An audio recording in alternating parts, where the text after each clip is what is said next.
मंदिर प्रवेश करते हैं तो चप्पल खोल के, अगर मस्जिद प्रवेश करते हैं तो जूते चप्पल खोलकर, तो शायद इस विधानसभा के भीतर करोड़ों लोगों की आस्थाएं टिकी हैं। तो मेरा मानना है कि आज इस लोकतंत्र का मंदिर बाकी। टाइगर जयराम महतो जो है झारखंड विधानसभा के अंदर इंटर कर चुके हैं और इंटर करने के साथ ही जो है बहुत सारे झारखंड वासियों को संदेश देकर गए हैं।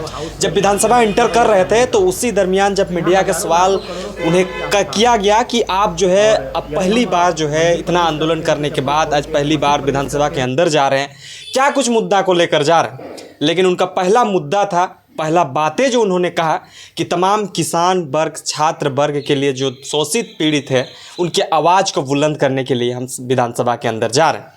जयराम महतो जब इंटर किया, जब विधानसभा के अंदर जा रहे थे, तब उस बीच ये भी सामने आया कि वो विधानसभा के अंदर जो है खाली पैर जो है, खाली पाँव जो है वो विधानसभा के अंदर गए। जब इस चीज़ों को लेकर सवाल किया गया कि आप खाली पाँव अंदर क्यों जा रहे हैं, तो उन्होंने कहा भारत एक आस्था का देश है, यहाँ हजारों किस्म की आस्थाएं हैं। किसी की आस्था मंदिर में, किसी की मस्जिद में, किसी की गिरजाघर में, तो किसी की गुरुद्वारे में। लेकिन इस देश में 70% किसान होते हैं और इस देश के प्रधानमंत्री ने कहा था कि एक नज़र रखना खेत खलिहान में, दूसरी नज़र रखना लाल किला के मचान में। लाल किला के मचान का आशय हाउस, चाहे वो हाउस पार्लियामेंट का हो या असेंबली का। तो यहाँ हजारों लाखों करोड़ों किसानों की आस्था है। और यदि हम मंदिर प्रवेश करते हैं तो चप्पल खोल के, अगर मस्जिद प्रवेश करते हैं तो जूते चप्पल खोलकर, तो शायद इस विधानसभा के भीतर करोड़ों लोगों की आस्थाएं टिकी हैं। तो मेरा मानना है कि आज इस लोकतंत्र का मंदिर बाकी कई धार्मिक स्थलों से एक महत्वपूर्ण स्थान रखता है। इसलिए आज आस्था के केंद्र में मैं पहली बार दाखिल होने जा रहा हूँ और साथ ही साथ अपने दाखिल होने के साथ लाखों लोगों की उम्मीदों को लेकर जा रहा हूँ। इसीलिए मेरा मानना है कि जो स्थान, जो सम्मान धार्मिक स्थलों का है, वही सम्मान इस सदन का है। आपकी पार्टी क्या कि झारखंड विधानसभा एक मंदिर के समान है और इस मंदिर में वो तमाम आस्थाएं जुड़ी है जो झारखंड के तमाम लोगों का जो चीज़ें होता है, जो गतिविधि उत्पन्न होती है, उस चीज़ों का यहाँ निराकरण किया जाता है।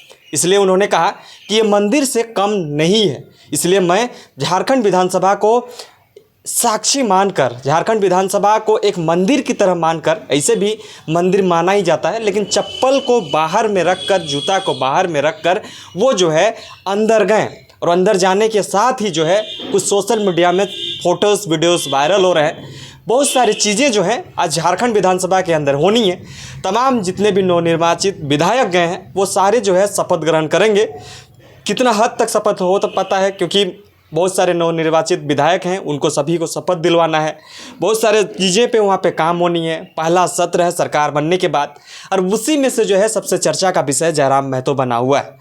और जयराम महतो इस वजह से बना हुआ है क्योंकि सबसे अलग तरह से वो राजनीति को करना चाहते हैं और अब वैसा ही कर रहे हैं। नहीं तो कौन जब विधानसभा के अंदर घुसता है तो खाली पाँव घुसता है? कोई घुसता है क्या? किसी के इतिहास में इस तरह का कोई बातें सामने आया है क्या?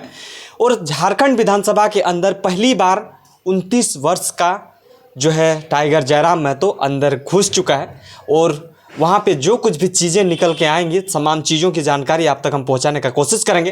कुछ विजुअल है हमारे बीच, आप तक रखने की कोशिश करेंगे। मीडिया के द्वारा रखे गए सवाल पर जयराम महतो ने क्या कुछ कहा और जब वो बाहर निकलेंगे तब क्या स्थिति और परिस्थिति रहेगी, तमाम चीज़ों के बारे आप तक रखेंगे। लेकिन एक चीज़ें समझ में नहीं आ रही है कि झारखंड में जिस तरह से लगातार आंदोलन के बाद जो लड़का सदन के बाहर आंदोलन करता था, जो लड़का छात्र के साथ खड़ा होकर विधानसभा के बाहर आंदोलन करता था, आज स्थिति और परिस्थिति ऐसा बन गया कि आज जो है सदन के अंदर तक पहुंच गया है।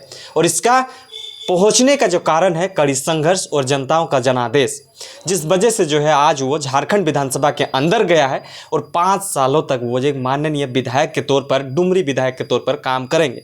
हालांकि ये देखना बड़ी दिलचस्प होगा कि जिन छात्रों के मुद्दों के साथ वो चुनाव लड़ा और चुनाव लड़ने के बाद आज जिस तरह से वो विधानसभा के अंदर गया है, क्या कुछ स्थिति और परिस्थिति बनेगा? क्या झारखंड के तमाम छात्र को मुद्दों को जो है उठाने का काम करेंगे, किसान वर्ग का मुद्दों को उठाने का काम करेंगे, मजदूर वर्ग का मुद्दाओं को उठाने का काम करेंगे? ये तमाम चीज़ों के लिए बने रहें। आप तक हम लगातार बने रहेंगे, दिखाते रहेंगे। जोहार, नमस्कार।